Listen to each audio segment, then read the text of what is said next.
కాశ్మీర్లో కాదమ్మా, మన వరంగల్లో మండి బజార్లో మన సాయిబాబా కూడా అయ్యగారిని కొట్టి చంపిల్లు. ఏం చేసినాం మనం? ఇదే ఏదో 4 ముచ్చట్లు చెప్పుకుంటాం, పక్కకు పోతాం.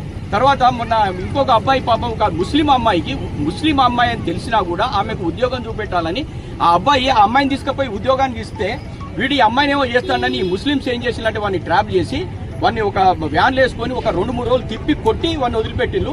ఒక డాక్టర్ గా అతను రికవర్ అయింది, కానీ అతను సంసార జీవితానికి పనికిరాడు. వాళ్ళు అట్లా వేసింది. అంటే ఎంత హీన నికృష్టమైన పరిస్థితుల్లో మనం ఉన్నట్టు తెలియదు.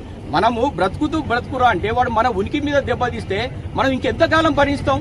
ఒకటే ఇక అంతే. అంటే నేను ఓపెన్ గా చెప్పాల్సిందంటే, మనం ఇక్కడైనా సంఘటితమై హిందూ దేశాన్ని మనం కాపాడుకొని, సరే మనం ఎక్కడికో ఇప్పటి వరకు బ్రతికినాం, మన పిల్లలకు మంచి బతికియాలంటే ఇప్పటికైనా మార్పు ఎందుకొని వాళ్ళని దూరం పెడితేనే అవుతుంది. లేకపోతే ఏం చేయాల్సి 2 కారణాలు: మొగోడు సుంతి చేసుకోవాలి, మన ఆడోళ్లకు బురికేయాలి. అట్లయితే బతుకుతాం, లేకపోతే ఇది జీవితం లేదు.